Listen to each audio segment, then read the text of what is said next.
They told you the Knights Templar were warrior monks protecting Christian pilgrims. They told you they were crusaders fighting for the Holy Land. They told you they were heretics who deserved their fiery deaths. But what if everything you've been taught about the most mysterious military order in history was deliberately fabricated to hide their real purpose? What if the church didn't destroy them because they were corrupt, but because they discovered something that threatened the very foundations of medieval Christianity? Tonight, we're going to uncover the truth about why 9 knights really went to Jerusalem in 1119. What they actually spent nearly a decade digging for beneath the Temple Mount, and why their discoveries were so dangerous that the most powerful institution in medieval Europe orchestrated their complete annihilation to keep their secrets buried. This isn't about conspiracy theories or treasure hunts. This is about documented evidence that reveals a story so explosive it could rewrite everything we know about the relationship between Christianity, ancient wisdom, and the suppression of inconvenient truths. Like this video and subscribe, because what you're about to learn will make you question not just the official story of the Templars, but the entire narrative of how knowledge has been controlled and manipulated throughout history. The year was 1119, and something unprecedented was happening in the ruins of ancient Jerusalem. 9 French knights, led by a minor nobleman named Hugh de Payens, approached King Baldwin II of Jerusalem with an unusual request. They wanted permission to establish a military order dedicated to protecting Christian pilgrims on the dangerous roads between the Mediterranean ports and the Holy City. It sounded noble, reasonable, even necessary given the constant threat of bandits and hostile forces in the region. But here's what doesn't make sense about the official story. 9 knights protecting thousands of pilgrims across hundreds of miles of dangerous territory. The mathematics alone should have raised questions. 9 men, no matter how skilled or dedicated, couldn't possibly provide meaningful protection for the streams of pilgrims who made the journey to Jerusalem every year. A single bandit attack involving 20 or 30 men would have overwhelmed them completely. Yet, for nearly a decade, these 9 knights claimed to be fulfilling their mission of pilgrim protection. What makes their story even more suspicious is where they chose to establish their headquarters. King Baldwin II granted them residence in the ruins of Solomon's Temple, right on top of the Temple Mount, the most sacred site in Judaism and one of the most important locations in all of Christianity. This wasn't just prime real estate. This symbolic heart of the Holy Land, the place where Jewish tradition claimed the Ark of the Covenant had once resided, where Christ had overturned the money changers' tables, where the very presence of God was believed to dwell on earth. Why would 9 knights dedicated to road security need headquarters at such a location? If their mission was protecting pilgrims on the highways and mountain passes outside Jerusalem, wouldn't it make more sense to establish their base near those routes? The Temple Mount was in the heart of the city, surrounded by walls and existing military fortifications. From a purely tactical standpoint, it was possibly the worst location imaginable for a group claiming to patrol the countryside. But the Temple Mount made perfect sense if their real mission had nothing to do with protecting pilgrims, because underneath those ancient stones lay something that had been drawing treasure hunters, archaeologists, and mystics for centuries: the remnants of Solomon's Temple, the legendary repository of ancient Jewish wisdom and possibly the most important religious artifacts in human history. Medieval chroniclers of the period noted something else strange about these 9 knights. For the first 9 years of their existence, they recruited no new members. Think about that. An organization dedicated to protecting pilgrims, operating in one of the most dangerous regions of the medieval world, with only 9 members, and they made no effort to expand their numbers for nearly a decade. No successful military organization in history has ever operated under such constraints by choice. The only logical explanation is that they weren't trying to build an army. They were trying to maintain a secret. Whatever they were really doing in Jerusalem required a small, trusted group who could work without outside interference or observation. They needed time, privacy, and access to the Temple Mount.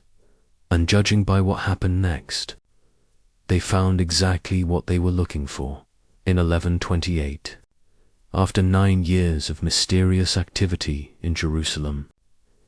Eudepaon suddenly left the Holy Land and traveled to Europe. But he didn't return as the leader of a small, unknown military order. He returned as the founder of what would become the most powerful, wealthy, and influential organization in medieval Europe. Within months of his arrival in France, the Knights Templar received official recognition from the Church, unprecedented privileges from the Pope, and donations of land and money that transformed them from 9 unknown knights into an international powerhouse. What happened during those 9 years in Jerusalem that could possibly account for such a dramatic transformation? How did 9 knights with no apparent accomplishments, no military victories, no documented successes in their stated mission of pilgrim protection suddenly become so important that the highest levels of the Catholic Church rushed to endorse them? The answer, according to evidence that has been suppressed for centuries, is that they weren't just knights at all. They were archaeologists, and what they discovered beneath the Temple Mount was so significant, so revolutionary, and so dangerous to existing power structures that it changed the course of medieval history. But to understand what they found, you first need to understand what was already known about the Temple Mount in the 12th century. Jewish tradition held that it was the site of the first and second temples, the center of ancient Jewish worship and the repository of the most sacred objects in Jewish history. Christian tradition claimed it as the place where Christ had taught and performed miracles. Islamic tradition revered it as the site of the Dome of the Rock and the Al-Aqsa Mosque, but there were other traditions, older and more secretive, that spoke of things hidden beneath the Temple Mount. Texts that had survived the destruction of the temple in 70 AD hinted at vast underground chambers, sealed repositories where the most important artifacts and documents had been hidden before the Roman legions could destroy them. These weren't just stories or legends, they were detailed accounts written by people who had been there, who had participated in the desperate effort to preserve the most sacred elements of Jewish civilization before they could be lost forever. 9 knights who established themselves on the Temple Mount in 1119 weren't there by accident. They had studied these texts. They knew what to look for, and they had the time, the resources, and the privacy to conduct a systematic archaeological investigation that would have been impossible under any other circumstances. What they discovered down there, in chambers that hadn't been opened for over 1,000 years, would transform them from minor French nobility into the architects of a new kind of power that threatened to reshape medieval Europe. But it would also make them the targets of the most determined and ruthless oppression campaign in Christian history, because the Church realized, perhaps too late, that some secrets are too dangerous to let survive, and some knowledge is too powerful to remain in private hands. The first sign that something extraordinary was happening beneath the Temple Mount came from an unexpected source: the architecture itself. When later archaeologists examined the Templar quarters on the Temple Mount, they discovered something the official histories never mentioned. The knights hadn't just occupied the surface buildings. they had excavated. Extensive tunneling operations had been carried out beneath the ancient structures, following patterns that suggested systematic exploration rather than random digging. These weren't the crude excavations of treasure hunters looking for gold. They were methodical, archaeological investigations, following architectural lines and structural foundations that revealed intimate knowledge of the temple's original layout. But here's what makes this even more intriguing. The Templars had access to information that shouldn't have existed. The Second Temple had been destroyed over 1,000 years before they arrived in Jerusalem. The detailed architectural plans, the knowledge of hidden chambers, the precise locations of sealed repositories. Where did 9 French knights acquire such specific information about structures that had been demolished before their grandfathers were born? The answer lies in what they found during those first months of excavation.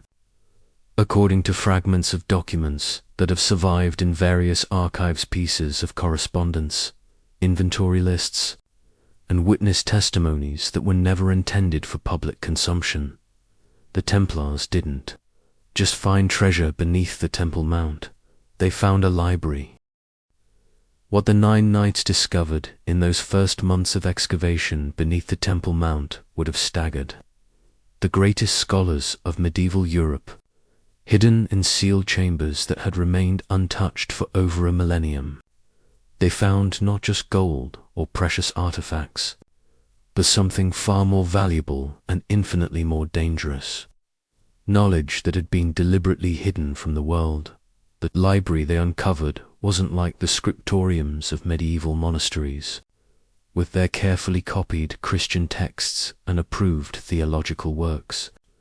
This was a repository of forbidden knowledge, containing scrolls and codices that represented traditions the early church had spent centuries trying to erase, Hebrew texts that predated the Christian era, Gnostic gospels that told stories the Vatican didn't want told, astronomical works that challenged the church's understanding of the cosmos, and most dangerous of all, historical documents that revealed the true origins of Christianity itself. But here's what makes this discovery even more remarkable. The Templars weren't just stumbling around in the dark, hoping to find something valuable. They had maps, detailed architectural plans that showed them exactly where to dig, which walls to breach, and how to access chambers that had been sealed for over 1,000 years. The question that should keep you awake at night is simple. Where did 9 French knights acquire precise blueprints of structures that had been destroyed before the Roman Empire fell? The answer lies in what historians now call the Templar documents, a collection of texts that have been systematically suppressed by the Church for 9 centuries. These documents, fragments of which have survived in various archives across Europe, reveal that the Templars didn't arrive in Jerusalem as ignorant crusaders looking for a cause. They came with a mission that had been planned for decades, possibly centuries. According to these suppressed accounts, the real founders of the Knights Templar weren't Hugh de Payens and his 8 companions. They were a secret society of European nobles and church officials who had been quietly gathering information about the Temple Mount for generations. These men had studied Jewish texts that had survived the destruction of the Second Temple, interviewed Jewish scholars who maintained oral traditions about hidden chambers, and even acquired documents from Muslim sources that described underground structures beneath the Dome of the Rock. The 9 knights who appeared in Jerusalem in 1119 were the public face of a much larger and more secretive organization. Their job wasn't to found a military order. It was to retrieve specific documents and artifacts that their sponsors knew were hidden. Beneath the Temple Mount, they had shopping lists, detailed inventories of what they were looking for and where to find it. What they discovered exceeded even their sponsors' expectations. The sealed chambers contained not just individual texts, but entire libraries that had been preserved by Jewish priests and scholars in the final days before the Roman destruction of Jerusalem. These weren't random collections of religious writings. They were carefully curated archives that contained the most important and most dangerous knowledge of the ancient world. Among the texts they found were original versions of biblical books that differed significantly from the versions that would later be canonized by the Church. Gospels attributed to disciples whose names had been erased from official Christian history. Historical chronicles that described Jesus not as a divine figure, but as a Jewish revolutionary whose teachings had been fundamentally misrepresented by later Christian authorities. But the most explosive discoveries were the documents that revealed the true relationship between early Christianity and the ancient mystery schools of the Mediterranean world.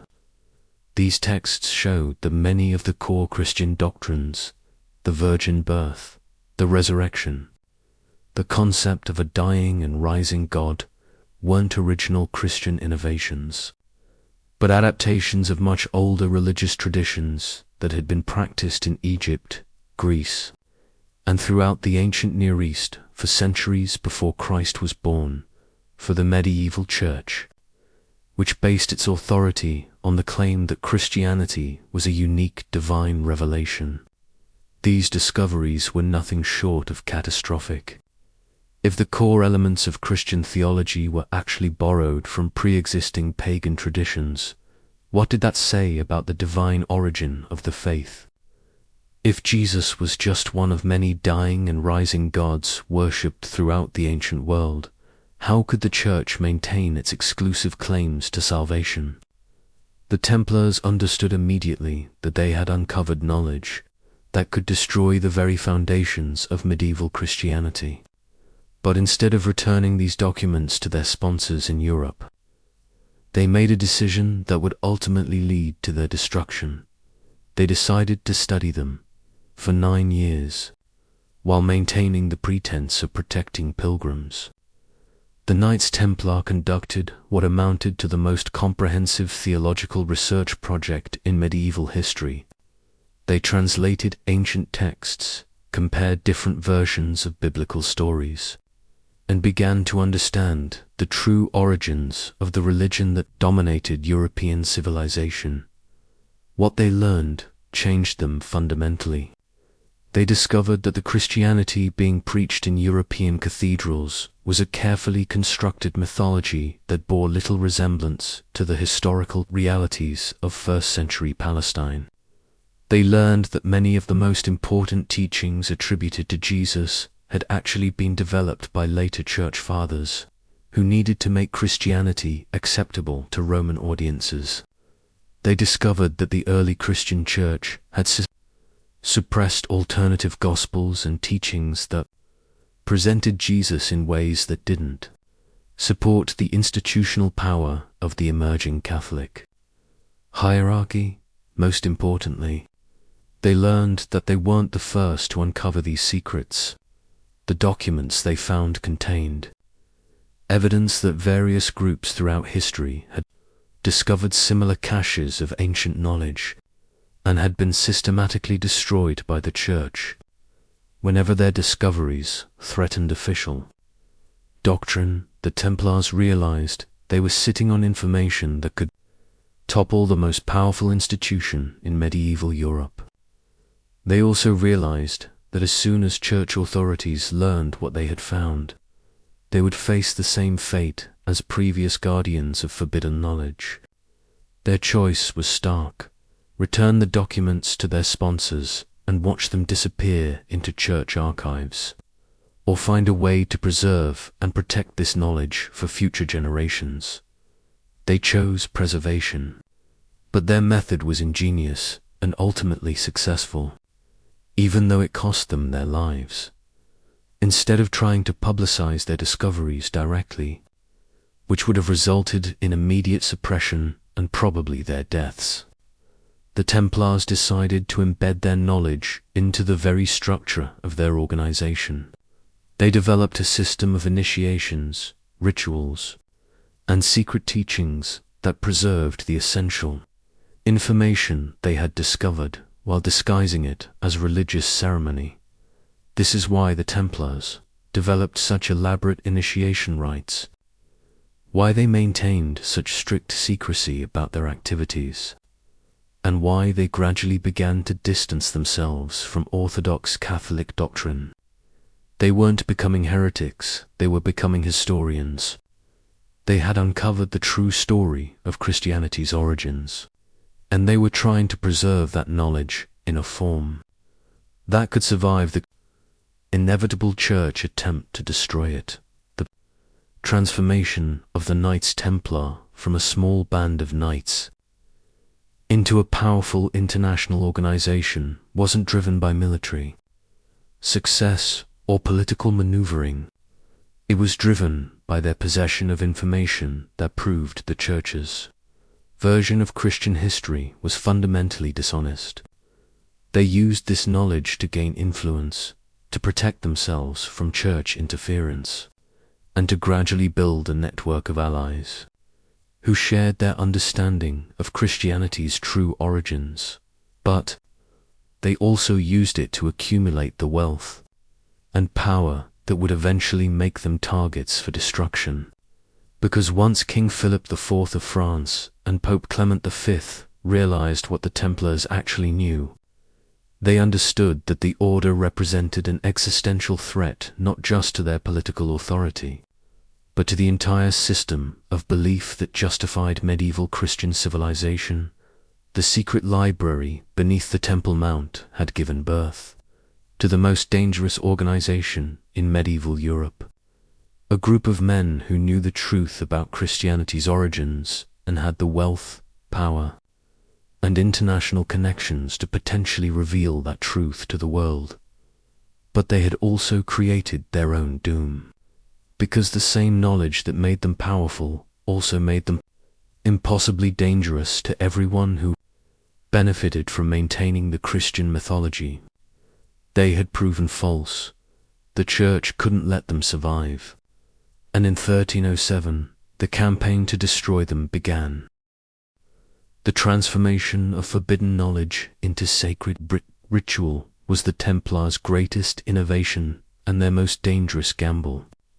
By 1130, just 11 years after their arrival in Jerusalem, they had developed something unprecedented in medieval Europe, a systematic method for preserving heretical information within the framework of apparently orthodox Christian ceremony. But here's what makes their approach so brilliant and so perilous. They weren't just hiding dangerous knowledge, they were actively teaching it to new members through initiation rites that appeared to be standard religious ceremonies but were actually sophisticated educational programs designed to gradually reveal the truth about Christianity's origins. The process began with recruitment.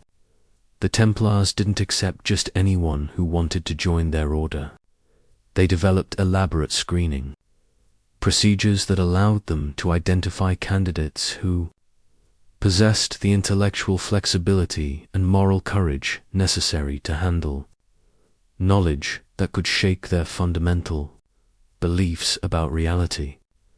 They looked for men who had already begun to question church doctrine, who had encountered contradictions in official Christian teaching, or who had demonstrated the kind of independent thinking that would allow them to absorb shocking revelations without becoming paralyzed by cognitive dissonance. Once a candidate was accepted, he entered a multi-stage initiation process that could take years to complete. Each stage revealed progressively more dangerous information, allowing the new member to gradually adjust his worldview rather than being overwhelmed by revelations that might have driven him to madness or betrayal if presented all at once. The first stage appeared to be standard monastic initiation, vows of poverty, chastity, and obedience, basic military training, instruction in the rule of their order. But embedded within these conventional elements were subtle hints that all was not as it seemed. New initiates were taught to question the literal interpretation of biblical texts, to look for hidden meanings in Christian symbols, and to understand that spiritual truth often lay beneath surface appearances. The second stage involved exposure to alternative Christian texts, the Gospels and teachings they had discovered beneath the Temple Mount. But these weren't presented as contradictions to orthodox belief. Instead, they were framed as deeper revelations that explained the true meaning of conventional Christian doctrine. The initiates learned that the Christianity taught in European cathedrals was an simplified version designed for common people who couldn't handle spiritual complexities. They were told they were being inducted into an elite group that preserved the true teachings of Christ, teachings that had been necessarily hidden from the masses to prevent misunderstanding and chaos. This was psychological genius. By presenting their heretical knowledge as deeper Christian truth rather than anti-Christian revelation, the Templars avoided triggering the defensive reactions that would have caused new members to reject or betray their discoveries. Instead of feeling that their faith was being destroyed, initiates felt that it was being perfected. The third stage involved the most dangerous revelations, the evidence that core Christian doctrines were actually adaptations of pre-existing pagan traditions, that Jesus was one of many dying and rising gods worshipped throughout the ancient world, and that the early church had systematically suppressed alternative versions of Christianity that presented radically different understandings of Jesus' message and significance. But even these explosive revelations were carefully framed. Initiates were told that this knowledge didn't invalidate Christianity, it revealed its true universal significance.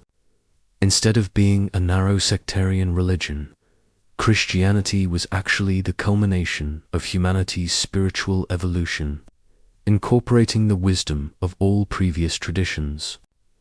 The pagan origins of Christian symbols and stories weren't evidence of fraud. They were proof that Christ represented the fulfillment of prophecies and patterns that had been developing throughout human history. This reframing allowed the Templars to preserve and teach dangerous historical information while maintaining the psychological and social benefits of religious belief. Their initiates didn't become atheists or cynics. They became Gnostics who believed they possessed secret knowledge about the true nature of divine reality. The fourth and final stage of initiation involved the most carefully guarded secret of all: the political implications of their discoveries. Advanced initiates learned that the Catholic Church's claims to exclusive authority were based on historically false premises, that church officials had been systematically deceiving Christian believers for centuries, and that the Templars represented a potential alternative to the corrupt ecclesiastical hierarchy that dominated European civilization. This knowledge transformed the Templars from a religious order into a revolutionary organization. They weren't just preserving forbidden knowledge, they were preparing to use that knowledge to challenge and potentially overthrow the most powerful institution in medieval Europe. But they were also creating a network of initiated individuals who shared their understanding of Christianity's true origins and the Church's deceptive practices. Each Templar Knight who completed the full initiation process became both a guardian of dangerous secrets and a potential leader in the struggle against ecclesiastical tyranny. As their numbers grew and their influence expanded across Europe, The Templars began to implement a long-term strategy for gradual social transformation. They used their wealth and political connections to support scholars who were researching alternative versions of Christian history. They funded the translation of ancient texts that revealed the diversity of early Christian belief. They established schools and libraries that preserved knowledge the Church wanted suppressed. Most importantly, they began to influence church policy from within. Many Templars maintained connections to church hierarchies, serving as advisors to bishops and even Pope. They used these positions to subtly encourage more tolerant attitudes towards scholarly inquiry, to discourage persecution of individuals who questioned orthodox doctrine, and to promote policies that would eventually allow for the open discussion of Christianity's complex origins. This infiltration strategy was remarkably successful for several decades. The Templars managed to create significant space for intellectual freedom within medieval European civilization, contributing to what historians now recognize as the early stages of the Renaissance. But their success also made them increasingly visible to church authorities who began to suspect that something unprecedented and dangerous was happening within their organization. The first warning signs appeared in the 1170s, when Pope Alexander III received reports that Templar initiation ceremonies included elements that seemed inconsistent with Orthodox Christian practice.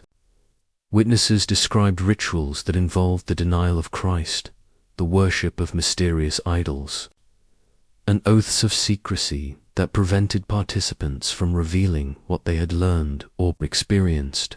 These reports should have triggered immediate investigation and probably suppression of the order. But the Templars had anticipated this possibility and had developed sophisticated methods for managing church suspicions.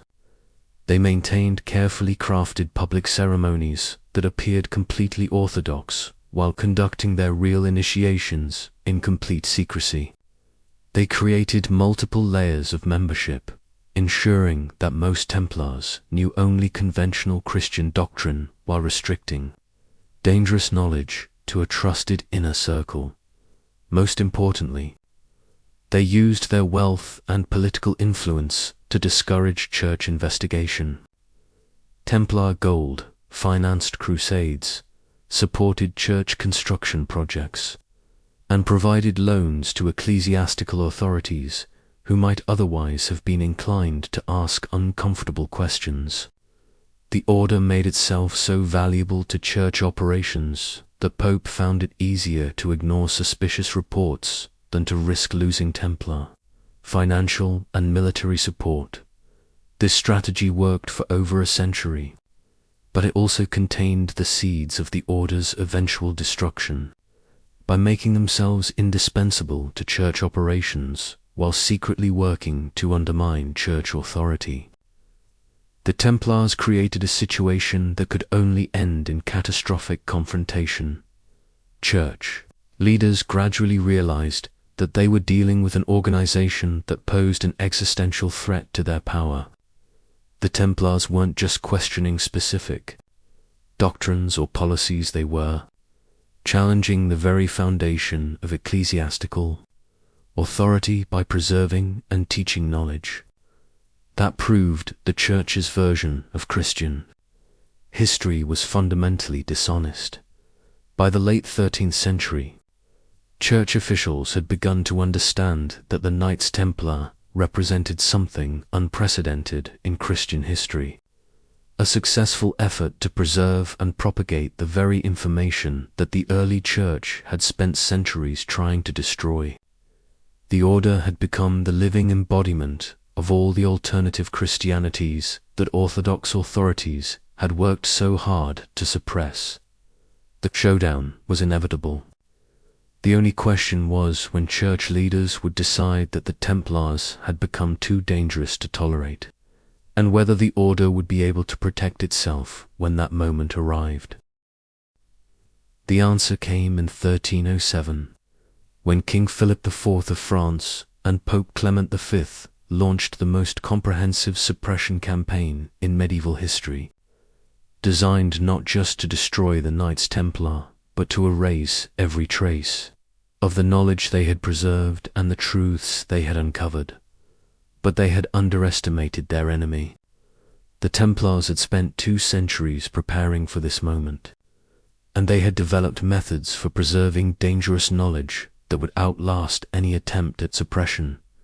The sacred deception that had protected them for so long would ultimately ensure their survival, even as it guaranteed their destruction. By 1150, the Knights Templar had become something unprecedented in medieval Europe, a multinational corporation with the resources of a kingdom and the knowledge to destroy the most powerful institution of their age.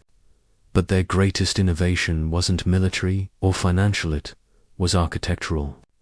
They had learned to hide revolutionary ideas in plain sight, encoding forbidden knowledge into the very stones of their buildings. The Templars understood that documents could be burned, libraries could be destroyed, and witnesses could be silenced. But architecture endures. Stone cathedrals and fortress walls can preserve information for centuries, waiting for someone with the knowledge to decode the messages hidden in their proportions, symbols, and structural relationships. This is why Templar buildings across Europe share certain mysterious characteristics that have puzzled archaeologists for centuries. The mathematical proportions don't match conventional medieval architecture. The symbolic decorations include elements that appear to be pagan rather than Christian. The orientation and positioning seem to follow astronomical patterns that suggest knowledge of celestial mechanics far more advanced than what was supposedly available in the 12th century. What archaeologists couldn't understand was that they weren't looking at random architectural innovations. They were looking at a systematic encoding system that preserved the most dangerous information the Templars had discovered beneath the Temple Mount. Take the Templar church at Lyon in France. At first glance, it appears to be a conventional medieval chapel, but closer examination reveals proportions based on mathematical relationships that wouldn't be rediscovered by European scholars until the Renaissance. The floor plan incorporates geometric patterns that mirror ancient Egyptian temple designs. The altar is positioned according to astronomical alignments that suggest knowledge of precession, the slow wobble of Earth's axis that causes the position of stars to shift over centuries.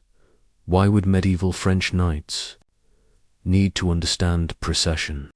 Because the documents they had found beneath the Temple Mount included astronomical texts that revealed how ancient civilizations had used stellar observations to encode information about religious and historical events.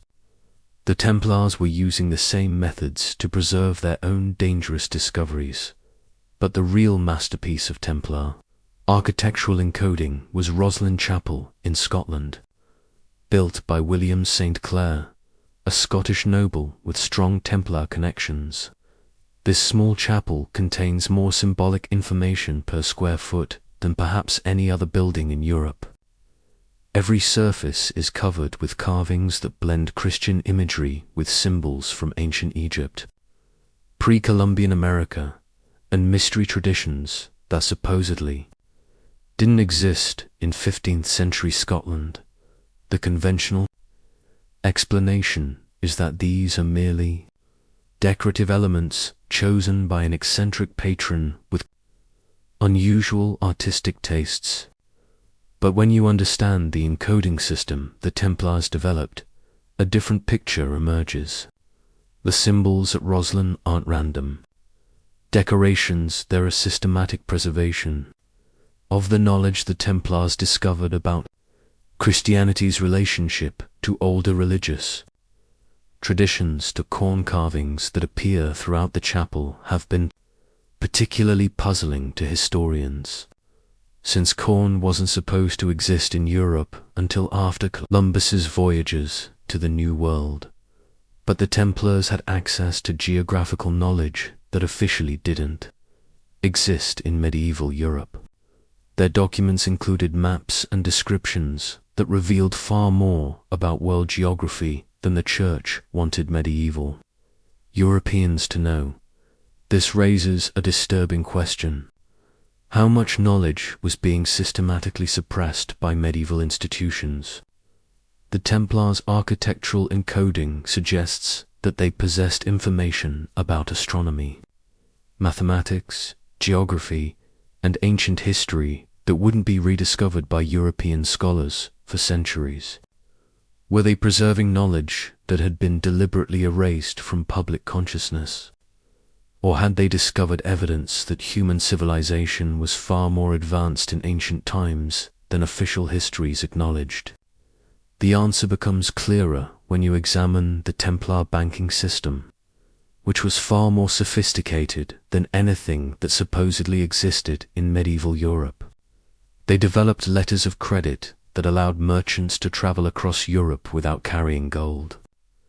They created investment instruments that generated returns through international trade. They established communication networks that could transfer information faster than any government intelligence service.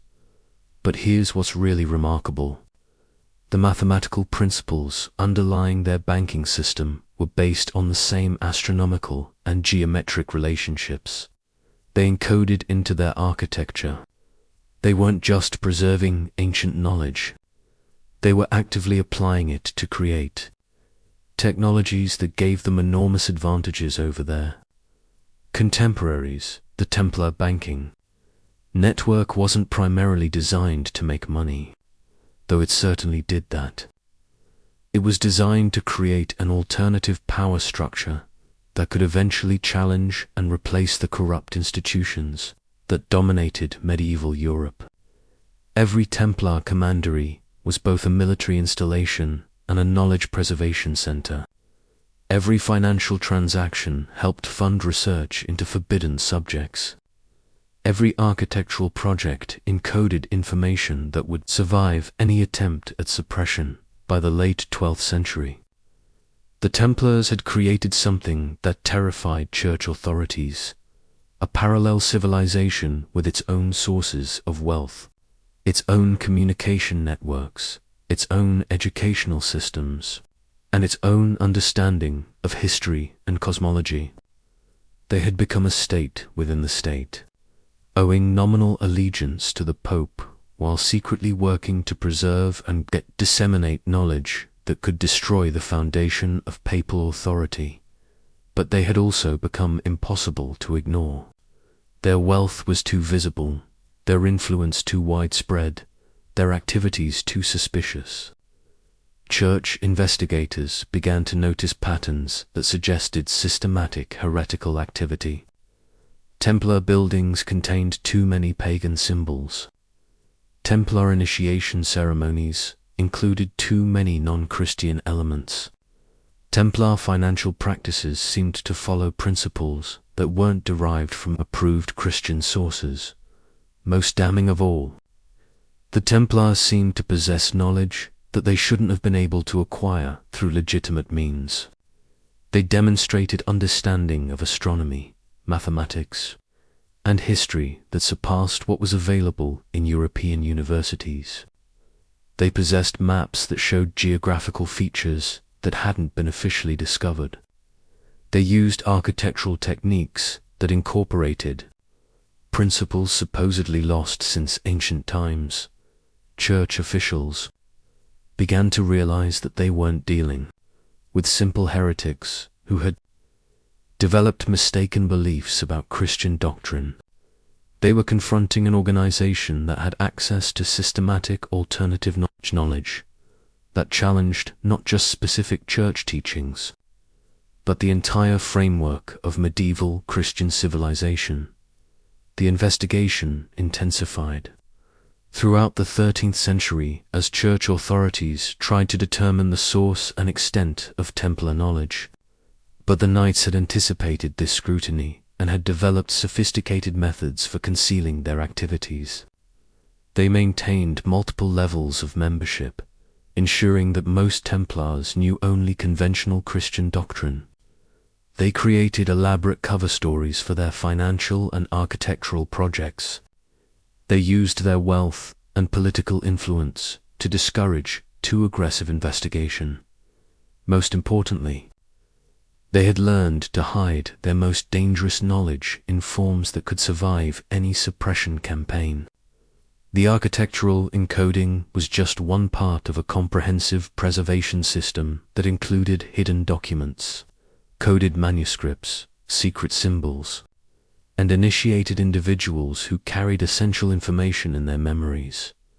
But by 1300, church leaders had seen enough.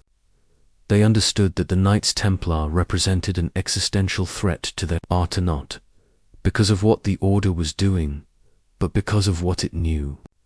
The Templars possessed information that could undermine the historical claims on which church authority rested.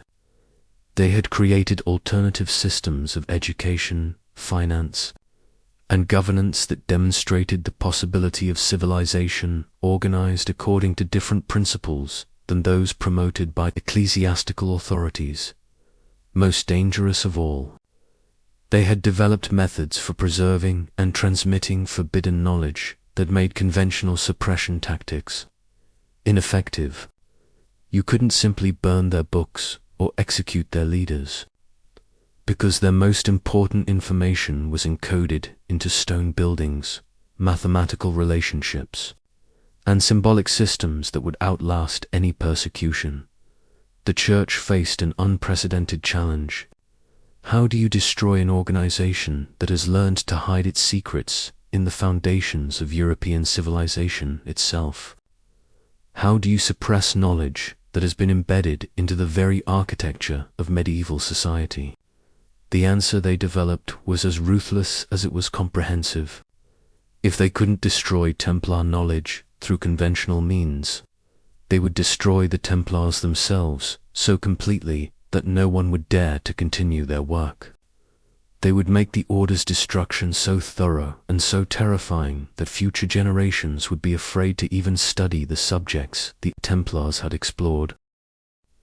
But they would also have to act quickly before the Templars could complete their transformation of European civilization, because by 1307, the Knights were no longer just preserving ancient knowledge, they were actively using it to create new forms of social organization that threatened to make church authority obsolete. The showdown couldn't be delayed any longer. The most powerful institution in medieval Europe was about to launch the most comprehensive suppression campaign in Christian history, aimed at destroying not just an organization, but an entire alternative understanding of human knowledge and possibility. The architecture of secrets that the Templars had so carefully constructed was about to face the ultimate test. Could forbidden knowledge encoded in stone survive the flames of systematic persecution? October 13th, 1307, dawn had barely broken over Paris when armed soldiers surrounded every Templar commandery in France simultaneously. It was the most coordinated military operation in medieval European history, a carefully planned assault that had been in preparation for months, designed to capture an entire international organization before its members could warn each other or escape. King Philip IV of France had spent over a year preparing for this moment, working in absolute secrecy with a small circle of trusted advisors. He had compiled detailed intelligence on every Templar property, every knight's location, every financial asset, and every document that might contain evidence of the heretical activities he claimed to have discovered. But this wasn't just about suppressing heresy or seizing wealth. This was about preventing the exposure of the most dangerous knowledge in medieval Europe. What Philip IV understood And what most historians have missed is that the persecution of the Knights Templar wasn't primarily motivated by greed or religious zealotry. It was motivated by fear of what the Templars knew and what they might eventually reveal to the world. The king and his advisors had gradually realized that they were dealing with an organization that possessed information, capable of destroying the entire social and religious order of medieval Europe. The evidence for this comes from the timing and methods of the persecution itself. Philip didn't act impulsively or in response to immediate provocations. He spent months conducting secret investigations, gathering intelligence, and coordinating with church authorities to ensure that the suppression would be comprehensive enough to eliminate not just the Templars themselves, but every trace of the knowledge they possessed. But here's what makes the Friday the 13th raids so significant. They failed to achieve their primary objective. Despite capturing hundreds of knights and seizing thousands of documents, the persecutors never found what they were really looking for: the source texts, the original documents from beneath the Temple Mount, the master archive that contained the most dangerous information the Templars had discovered. This failure becomes obvious when you examine the charges brought against the captured knights. Instead of specific accusations based on discovered documents or artifacts, the Templars were charged with vague crimes like denying Christ, worshipping idols, and engaging in blasphemous ceremonies. These weren't charges derived from evidence. They were accusations designed to justify torture and execution while avoiding any specific reference to the knowledge that had made the Templars so dangerous. The persecutors knew what they were looking for, but they couldn't admit it publicly without revealing the very information they were trying to suppress. They couldn't charge the Templars with possessing documents that prove Christianity, borrowed core doctrines from pagan mystery religions, because that would have spread the very knowledge they were trying to contain. Instead, they had to rely on generic accusations of heresy while conducting secret searches for the specific materials that posed the real threat. The torture that followed the arrests reveals the desperation of the persecutors.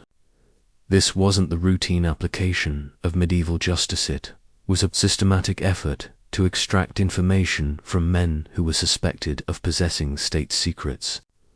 The questions asked during interrogation sessions weren't focused on the spiritual welfare of the accused. They were intelligence-gathering operations designed to locate hidden archives, identify the extent of Templar knowledge, and discover how widely dangerous information had been distributed. Contemporary accounts of the torture sessions reveal a consistent pattern. Interrogators repeatedly demanded to know where documents were hidden, who had access to secret teachings, and what specific information had been shared with allies outside the order. The physical torment was designed to break not just individual resistance, but an entire knowledge preservation network that had been built over nearly 2 centuries. But the Templars had anticipated this possibility. Their organizational structure had been designed from the beginning to survive exactly this kind of systematic persecution. The most dangerous knowledge had been compartmentalized, distributed among multiple locations, and encoded in forms that would be meaningless to persecutors who lacked the proper interpretive keys. This is why the persecution took so long and required such extreme methods. Philip IV and his allies weren't just trying to destroy an organization, they were trying to locate, eliminate a distributed information system that had been specifically designed to survive attempts at suppression. They were fighting not just people, but ideas that had been embedded into the very structure of medieval European civilization. The failure of the persecution becomes evident when you examine what happened to Templar knowledge after 1307, despite the capture and execution of thousands of knights, despite the confiscation of properties across Europe, despite the torture and interrogation of witnesses. The information the Templars had preserved didn't disappear. Instead, it went underground, surfacing in new forms that would eventually contribute to the Renaissance, the Reformation, and the scientific revolution. The architectural encoding systems the Templars had developed continued to preserve forbidden knowledge in stone buildings that persecutors couldn't demolish without destroying landmarks that had become integral to European civilization. The mathematical and astronomical principles they had rediscovered found their way into the work of scholars who officially had no connection to the suppressed order. The historical and theological insights they had developed influenced religious reformers who would eventually challenge church authority even more directly than the Templars had ever dared. Most importantly, the network of initiated individuals who had received advanced Templar education survived the persecution by dispersing throughout European society. These men carried essential knowledge in their memories, waiting for opportunities to pass it on to new generations, who could continue the work of preserving and eventually revealing dangerous truths about human history and religious development. The persecution of the Knights Templar represents one of history's most sophisticated attempts at knowledge suppression. It combined military force, legal proceedings, torture, execution, propaganda campaigns, and institutional pressure in a coordinated effort to eliminate specific information from human consciousness. The resources devoted to this campaign were unprecedented. Entire kingdoms cooperated, church hierarchies mobilized, and legal systems were manipulated to serve the single objective of destroying an organization and erasing its discoveries. Yet the campaign failed. Not completely. Thousands died, and the Templar organization was destroyed as a public institution. But the knowledge they had preserved survived in forms that would prove impossible to suppress. The very sophistication of their preservation systems, developed over nearly 2 centuries of anticipating persecution, made their insights resilient enough to outlast the institutions that tried to destroy them. This failure of suppression reveals something crucial about the relationship between power and knowledge in human societies. Information, once discovered and systematically preserved, develops a kind of immortality that makes it nearly impossible to eliminate through force alone. Ideas can be driven underground, but they cannot be destroyed. Knowledge can be suppressed, but it cannot be undone. The Friday the 13th raids succeeded in destroying the Knights Templar as an organization, but they failed in their deeper objective of eliminating the dangerous knowledge that had made the Templars such a threat to medieval institutions. That knowledge would survive, waiting for historical circumstances that would allow it to emerge again and complete the transformation of human understanding that the Templars had begun. The date, October 13th, 1307, marks not the successful suppression of forbidden knowledge, but the beginning of its dispersal throughout European civilization.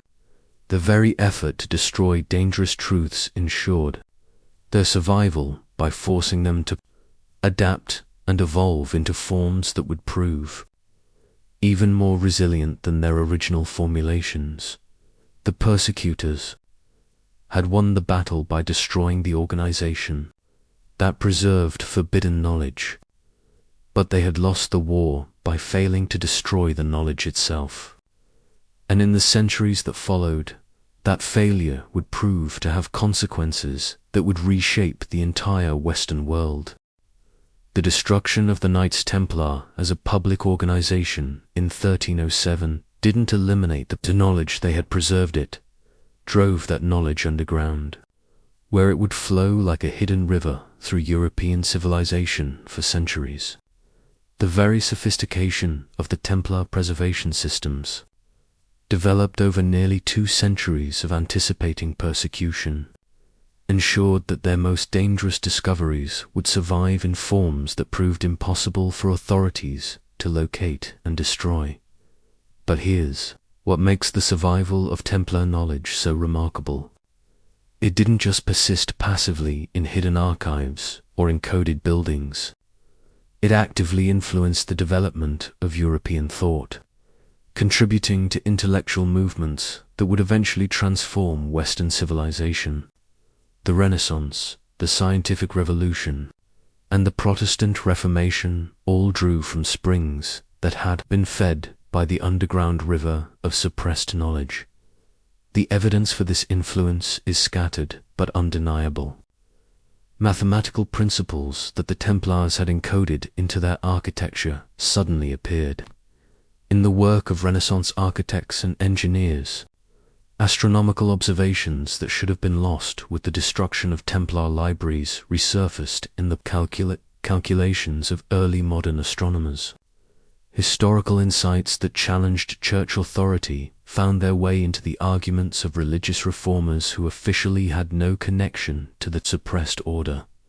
Most significantly, the network of individuals who had received advanced Templar education didn't disappear with the organization's destruction. These men dispersed throughout European society, carrying essential knowledge in their memories and waiting for opportunities to pass it on to new generations. They became scholars, craftsmen, merchants, and even church officials, quietly preserving and transmitting dangerous truths while maintaining the appearance of orthodox belief. The guild systems that dominated medieval European crafts provided perfect cover for this knowledge transmission. Master craftsmen had always maintained trade secrets, passing specialized techniques from teacher to student through generations of apprentices.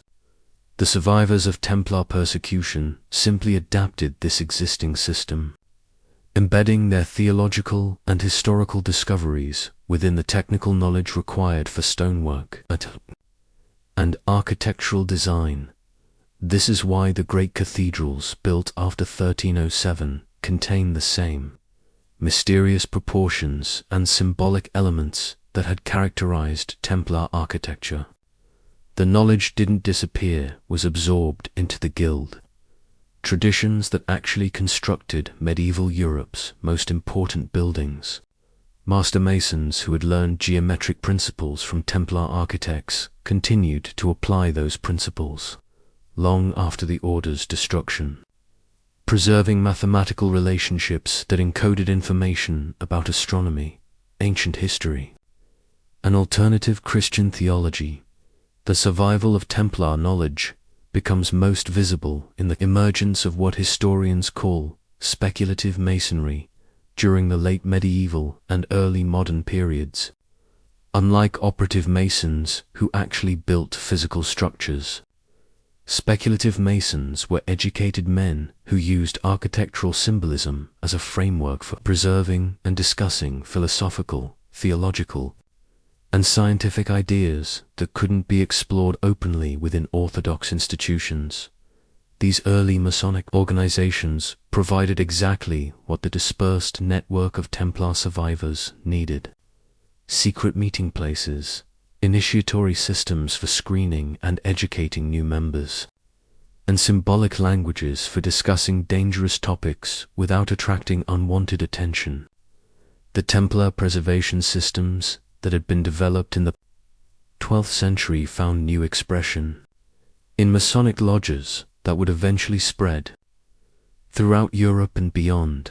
But the influence of Templar knowledge extended far beyond secret societies and craft guilds. The historical and theological insights they had preserved began to surface in the work of scholars who were officially working within orthodox institutions but who had somehow gained access to information that challenged conventional Christian narratives. The Renaissance fascination with ancient texts, alternative historical sources, and pre-Christian wisdom traditions reflects direct influence from knowledge the Templars had preserved. Scholars like Marsilio Ficino, Pico della Mirandola, and Giordano Bruno demonstrated familiarity with Gnostic texts, Hermetic traditions, and historical perspectives that shouldn't have been available in medieval European libraries, but which matched precisely the kinds of materials the Templars had discovered beneath the temple mount. The Protestant Reformation provides even clearer evidence of Templar influence. The Reformers' emphasis on returning to original Christian sources, their challenges to papal authority, and their insistence that individual believers could access divine truth without church mediation, all echo themes that had been central to Templar theology. Martin Luther's criticisms of church corruption and his appeal to historical evidence against ecclesiastical claims reflected exactly the kind of arguments that Templar initiates had been developing for centuries. Most remarkably, some Protestant reformers seemed to possess specific knowledge about the suppression of early Christian diversity that they couldn't have acquired through conventional medieval education.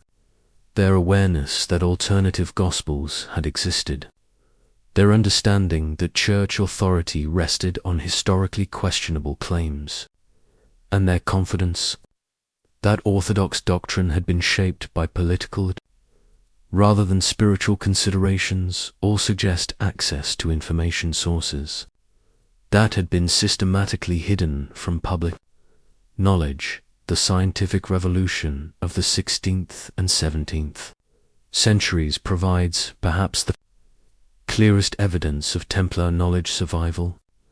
The mathematical and astronomical principles that Templars had encoded into their architecture suddenly became central to the work of scientists like Galileo, Kepler, and Newton. Geometric relationships that had been preserved in stone buildings found new expression in mathematical laws that described planetary motion, gravitational forces, and optical phenomena. But the influence went beyond mere mathematical techniques. The scientific method itself, emphasis on observation over authority, the insistence on testing hypotheses against evidence, the rejection of conclusions based purely on traditional teaching reflected precisely the intellectual approach that Templars had developed in response to their discoveries about Christianity's true origins. The scientists who revolutionized European understanding of the natural world were applying methods that had been preserved and transmitted through networks that traced back to the suppressed order. This underground transmission of knowledge explains one of the great mysteries of European intellectual history. How did ideas and methods that had been systematically suppressed by medieval institutions suddenly re-emerge during the Renaissance and early modern periods? The conventional explanation that ancient texts were rediscovered through contact with Islamic civilization or Byzantine refugees accounts for only part of the phenomenon. The more complete answer involves recognizing that much of this knowledge had never actually disappeared from European civilization. It had been preserved in hidden forms by networks that ultimately derived from Templar preservation systems. The Protestant principle of sola scriptura, that religious authority should derive from biblical texts rather than church tradition, reflects direct influence from Templar discoveries about the historical development of Christian doctrine. The Reformers' insistence that believers should read and interpret Scripture for themselves echoed Templar teachings about the individual's capacity for direct spiritual insight. Even the Protestant emphasis on the priesthood of all believers can be traced back to Gnostic principles that Templars had preserved from their discoveries beneath the Temple Mount, but perhaps the most significant long-term influence of Templar knowledge was its contribution to the development of historical, critical methods that would eventually transform European understanding of the past. The Templars had been forced to develop sophisticated techniques for comparing different versions of historical texts, identifying later editorial additions, and distinguishing between authentic ancient sources and derivative works created by later authorities with political agendas. These analytical methods, preserved and transmitted through underground networks, provided the foundation for the scholarly approaches that would eventually expose the historical development of religious doctrines, reveal the political motivations behind ecclesiastical decisions, and demonstrate the diversity of early Christian belief. The academic study of religion as a historical phenomenon rather than simply accepting traditional accounts as divinely revealed, truth grew directly from intellectual approaches that had been pioneered by Templar scholars in the 12th century. The underground river of Templar knowledge didn't just preserve ancient information, it transformed how Europeans thought about the relationship between tradition and truth, authority and evidence, institution and individual insight.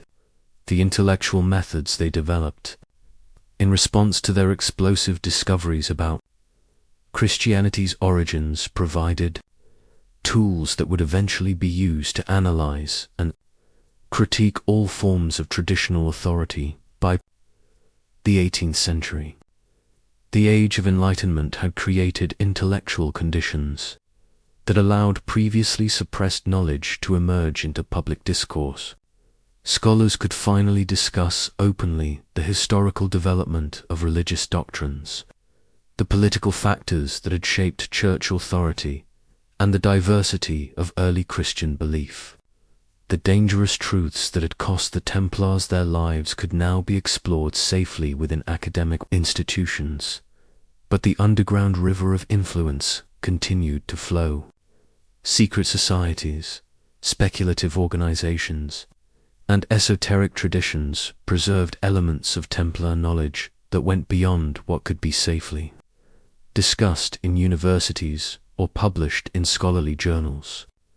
These networks maintained awareness not just of what the Templars had discovered, but of how that knowledge had been suppressed, and why it remained dangerous to established institutions. The survival and influence of Templar knowledge reveals something fundamental about the relationship between truth and power in human societies. Information that challenges the foundations of existing authority structures cannot be permanently suppressed through force alone. It will find new forms of expression, new networks of transmission, and new opportunities for influence. The very effort to eliminate dangerous knowledge often ensures its survival by forcing it to adapt and evolve into more resilient forms. The Knights Templar were destroyed as an organization, but their discoveries about Christianity's origins and their methods for preserving and transmitting dangerous knowledge created an underground current that would reshape Western civilization.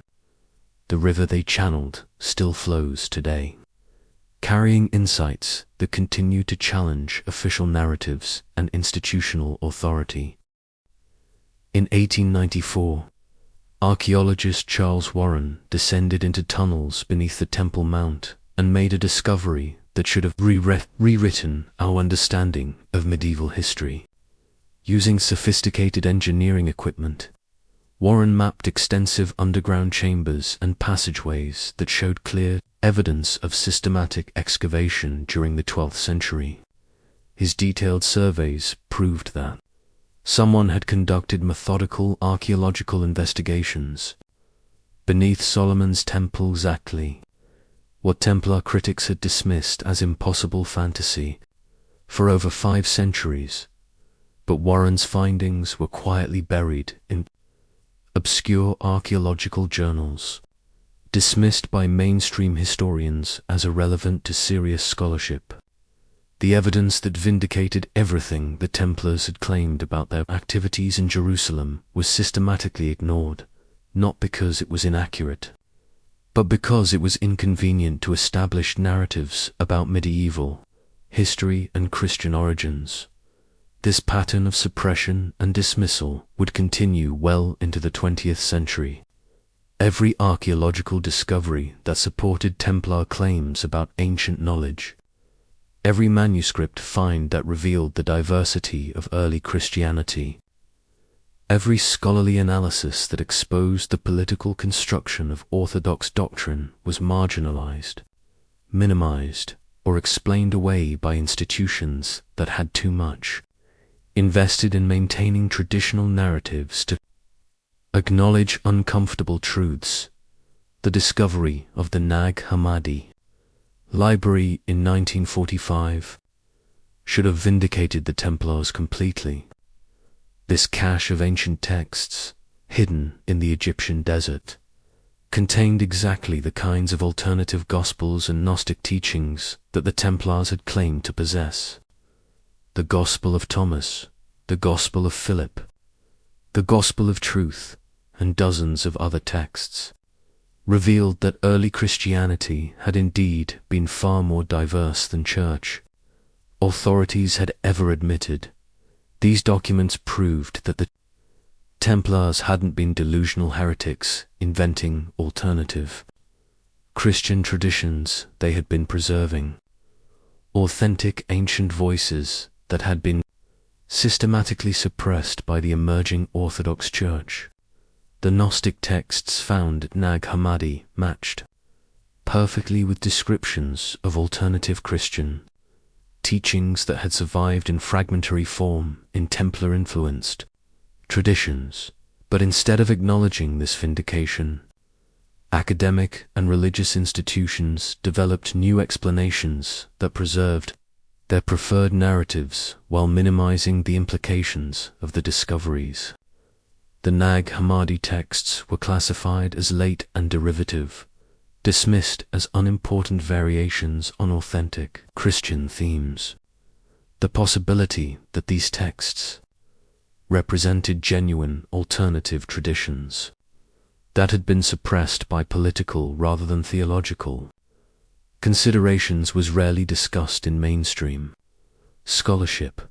The Dead Sea Scrolls, discovered between 1947 and 1956, provided even more dramatic confirmation of Templar claims about hidden knowledge in Palestinian archaeological sites. These texts revealed that first-century Jewish communities had indeed maintained sophisticated libraries containing alternative interpretations of biblical traditions, astronomical knowledge, and historical perspectives that differed significantly from both Jewish and Christian Orthodox teachings. The scrolls proved that the Temple Mount region had been a center for preserving ancient knowledge, that underground storage chambers had been used to protect important documents, and that texts revealing alternative religious traditions had survived the destruction of Jerusalem in 70 AD. Everything the Templars had claimed about finding ancient libraries beneath Solomon's Temple was not only plausibly exactly what archaeological evidence suggested had actually happened, yet mainstream scholars, CONSISTENTLY, failed to make the obvious connection between these discoveries and the historical claims about Templar activities. The same archaeological methods that had been used to hide the Dead Sea Scrolls could have preserved documents discovered by medieval knights. The same underground chambers that had protected ancient texts could have yielded the alternative Christian materials that Templar initiates had claimed to study. Modern biblical scholarship has provided even more dramatic vindication of Templar historical insights. Critical analysis of New Testament texts has revealed exactly the kinds of editorial additions, theological modifications, and political influences that the Templars had claimed to have discovered in their original source materials. The Jesus Seminar, feminist biblical scholarship, and archaeological investigations of 1st century Palestine have all confirmed that early Christianity was far more diverse and politically complicated than traditional church histories had. Acknowledged a scholarly consensus now recognizes that the canonical Gospels were compiled decades after the events they describe, that they reflect the theological and political concerns of later Christian communities rather than eyewitness accounts, and that alternative Christian traditions were systematically suppressed during the formation of Orthodox doctrine. These conclusions vindicate precisely what the Templars had been teaching there, initiates 7 centuries before modern scholars reached the same insights.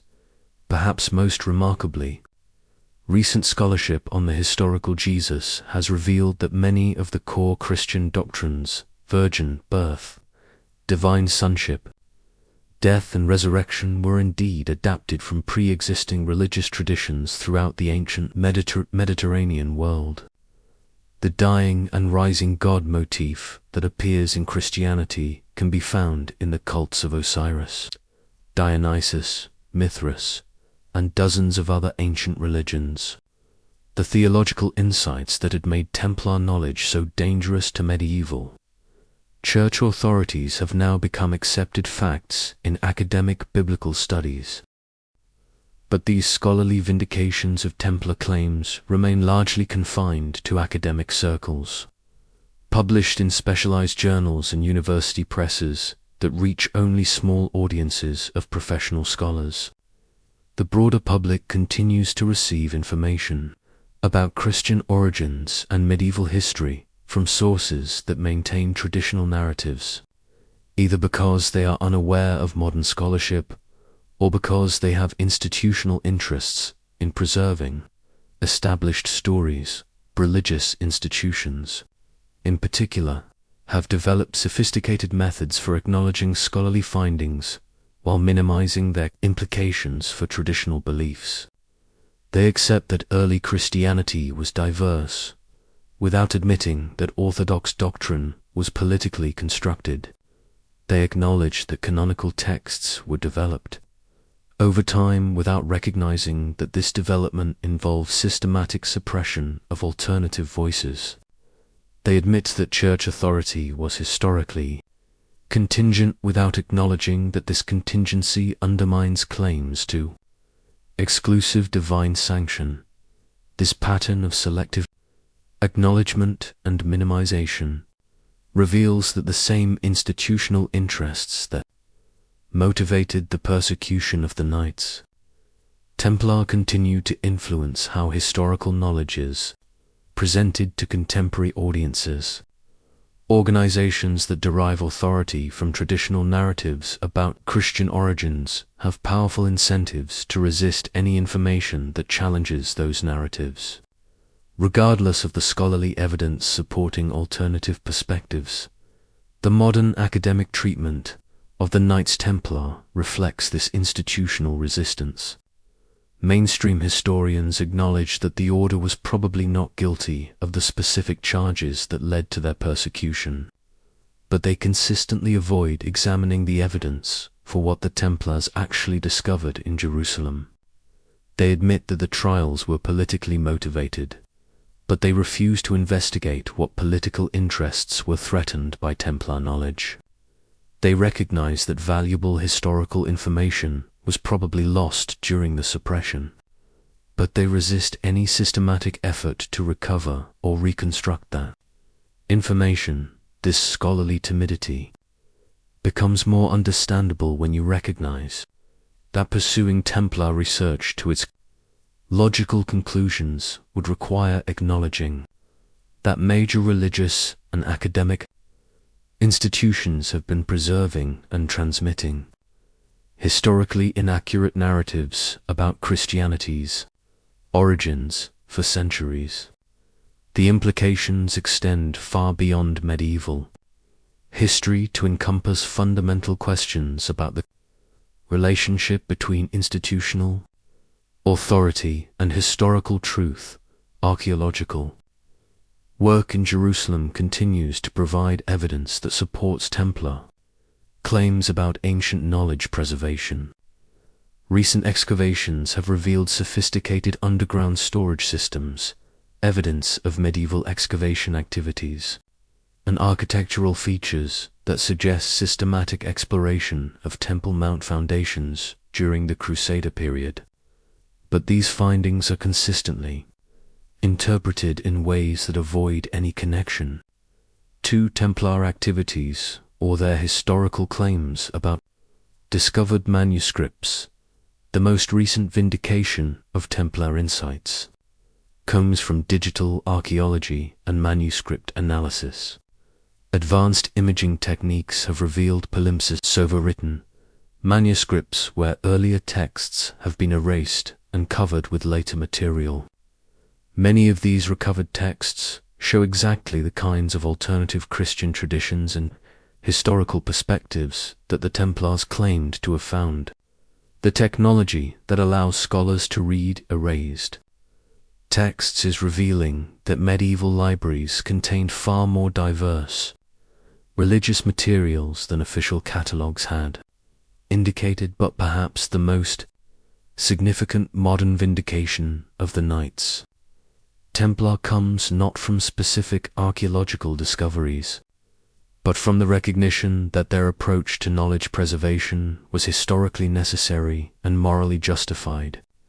The information they tried to protect: evidence of early Christian diversity, documentation of institutional suppression, proof that orthodox doctrine was politically constructed, was indeed valuable enough to justify the risks they took and the sacrifices they made. The Templars were not delusional heretics or treasure-obsessed adventurers.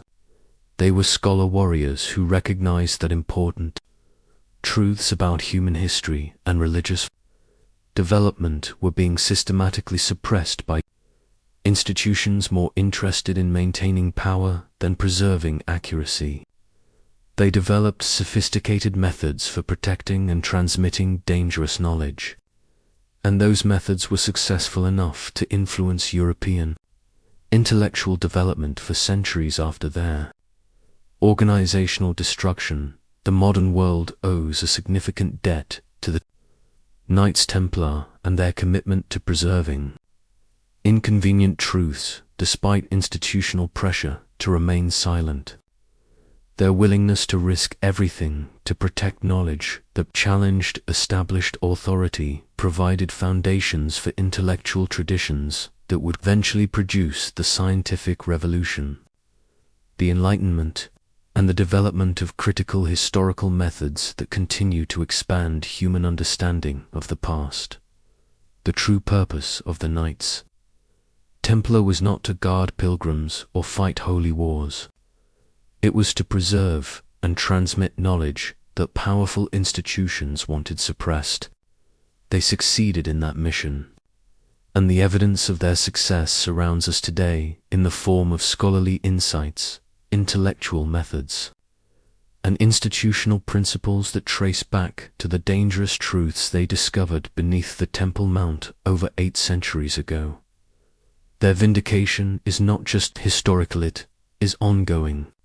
As each new archaeological discovery, each critical analysis of traditional narratives, and each recognition of institutional bias in historical transmission confirms that their commitment to preserving suppressed knowledge was both necessary and valuable for human intellectual progress. Today, as you read these words, the same institutional forces that destroyed the Knights Templar are still working to control how you understand history, religion, and the nature of truth itself. The methods have evolved: no more public burnings, or torture chambers, but the fundamental objective remains unchanged. Preserve the authority of established institutions by limiting access to information that challenges their foundational narratives. The digital age has created unprecedented opportunities for discovering and sharing suppressed knowledge, but it has also generated new forms of information control that are more sophisticated and therefore more dangerous than anything the medieval church could have imagined. Today's gatekeepers don't need to burn books. They can simply ensure that certain information never reaches mainstream audiences, that alternative perspectives are dismissed as conspiracy theories, and that inconvenient scholarly research remains buried in academic publications that most people never see. But the story of the Knights Templar offers both warning and hope. It demonstrates that knowledge preservation networks can survive even the most determined suppression campaigns, that truth has a persistence that outlasts the institutions that try to contain it, and that individuals who commit to seeking and sharing difficult truths can influence the course of human understanding across centuries. The implications of Templar discoveries extend far beyond medieval history or religious studies. They reveal fundamental patterns about how human societies construct and maintain belief systems, how powerful institutions use information control to preserve their authority, and how the suppression of inconvenient knowledge ultimately fails because truth adapts and finds new channels of expression. Understanding the true purpose of the Knights Templar changes everything about how we should approach claims of authority, whether religious, academic, or political. If the most powerful institution in medieval Europe was willing to orchestrate systematic persecution to suppress knowledge that challenged its version of history, what makes us think contemporary institutions are fundamentally different? If church authorities were capable of maintaining false narratives about Christianity's origins for over a millennium, what other established facts might actually be institutional constructions designed to serve political rather than truth-seeking purposes? The archaeological evidence that vindicates Templar claims continues to accumulate, but it faces the same patterns of institutional resistance that have operated for centuries.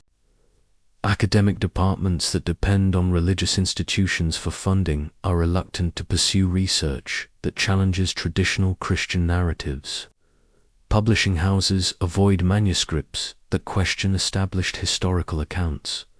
Media organizations treat alternative archaeological interpretations as fringe speculation rather than serious scholarly investigation.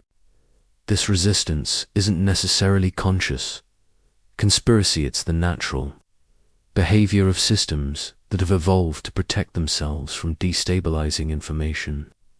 Institutions develop antibodies against knowledge that threatens their foundational assumptions, not because they are inherently evil, but because acknowledging certain truths would require fundamental changes that threaten their survival and the benefits they provide to people who depend on them.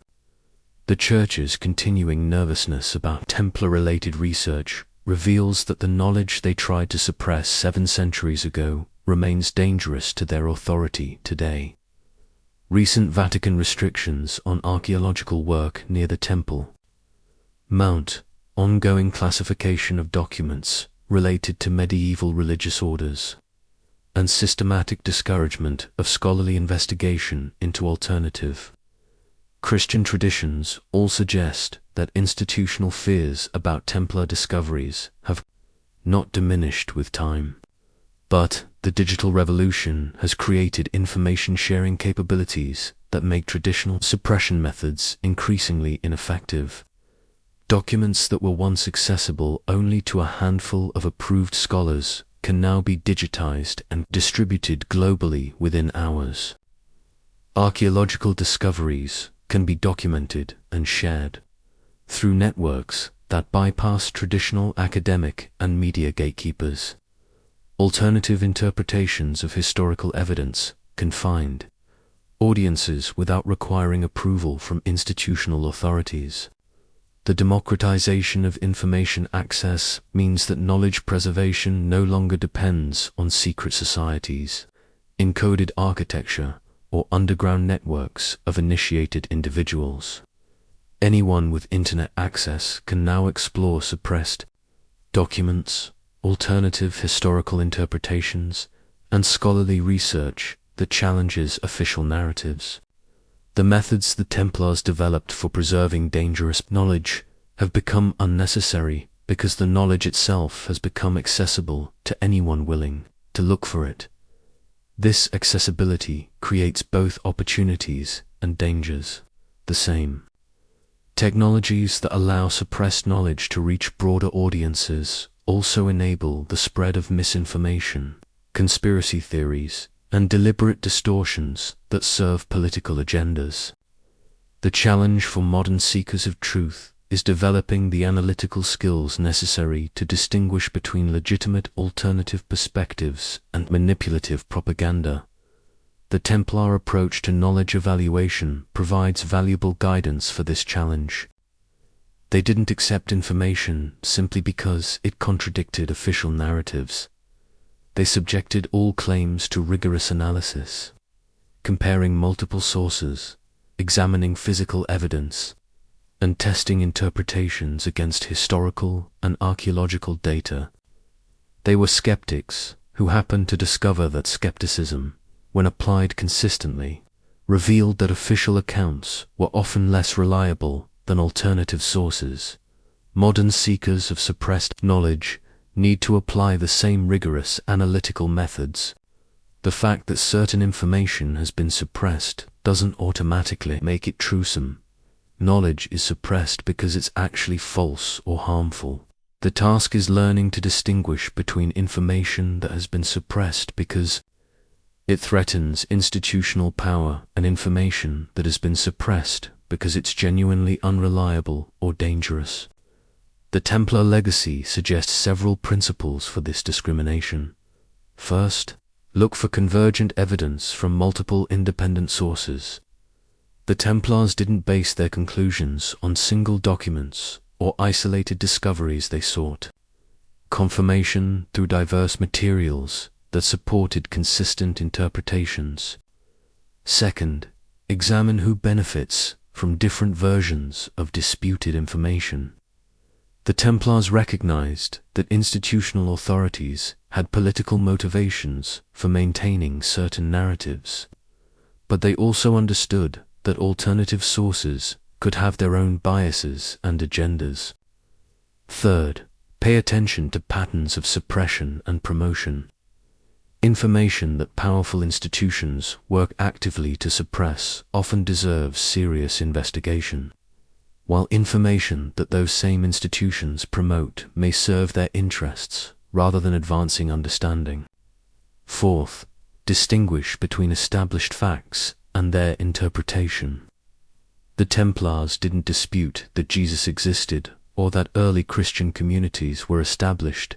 They questioned the institutional interpretations of what those facts meant and how they should influence contemporary belief and behavior. The digital age has made it possible for ordinary individuals to conduct the kind of historical and archaeological research that was once limited to institutional scholars. Online archives, digital libraries, and collaborative research platforms allow anyone to access primary sources, compare alternative interpretations, and contribute to the collective understanding of suppressed historical knowledge. But this democratization of research capability also requires taking personal responsibility for the quality and implications of one's investigations. The Templars understood that possessing dangerous knowledge created obligations to preserve it responsibly, to share it carefully, and to use it constructively rather than destructively. The modern world needs people who are willing to seek out suppressed knowledge and challenge institutional narratives. but it also needs those individuals to approach their investigations with the same intellectual rigor and moral seriousness that characterized the best Templar scholarship.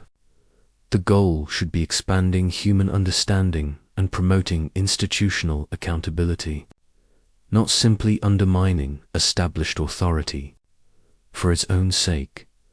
The true legacy of the Knights Templar isn't hidden treasure or mysterious rituals, it's the demonstration that individuals and small groups can preserve and transmit important knowledge despite systematic institutional opposition.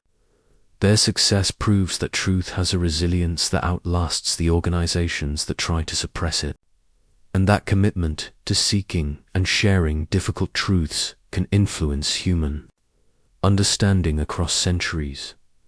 Today's seekers of suppressed knowledge operate in an environment that is both more favorable and more challenging than anything the Templars faced. Information is more accessible, but it's also more voluminous and difficult to evaluate. Suppression is less violent, but it's also more sophisticated and harder to detect. The opportunities for influence are greater, but so are the dangers of manipulation and misinformation. The Templar example suggests that success in this environment requires combining intellectual courage with analytical discipline, skeptical inquiry with constructive purpose, and commitment to truth with recognition of complexity and ambiguity.